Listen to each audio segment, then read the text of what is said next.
د کابل ښار د پلخشتي جومات مخې ته د غځېدلي سړک او یو زیرزمیني بازار د جوړېدو کارونه 90% بشپړ شوي دي. دغه بنسټیزه پروژه د کابل ښاروالۍ له لوري پلي کېږي چې تر سړک لاندې یو نوی او عصري سوداګریز مارکیټ او همدارنګه د سړک اساسي جوړېدل پکې شامل دي. په دغه زیرزمیني بازار کې په نوې او معیاري توګه 240 هټۍ جوړېږي چې په نږدې راتلونکي کې به ګټې اخیستنې ته وسپارل شي.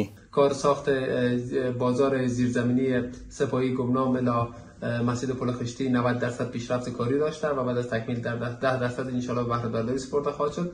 به شکل مجموعی این بازار 340 دکان داره و 7280 متر مربع مساحتش هست. معیارهای مشخص که در این بازار وجود داره معیارهای روز هست، سیستم اطفائیه هست، سیستم سولر هست، در کنارش داشتن تشناب‌های شهری و تمام نیازمندی‌هایی که یک بازار مدرن نیاز داره در اینجا وجود داره. شهربانی کابل سعی میکنه با ایجاد و ساخت بازارهای زیرزمینی بتونه به مشکل دستفروش در شهر کابل رسیدگی بیشتر را بکنه و همچنین بتونیم در کنار انکشاف شهر زمینه کار هم برای شهروندان عزیز به شکل کاملا معیاری ایجاد بکنیم. یک مارکت ملی جور میشه.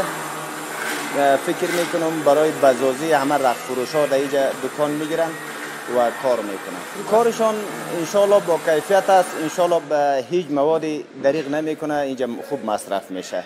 مثلا سمت، مثلا کاشی اصل، مثلا ریگ خوب، سیخ خوب مصرف شده.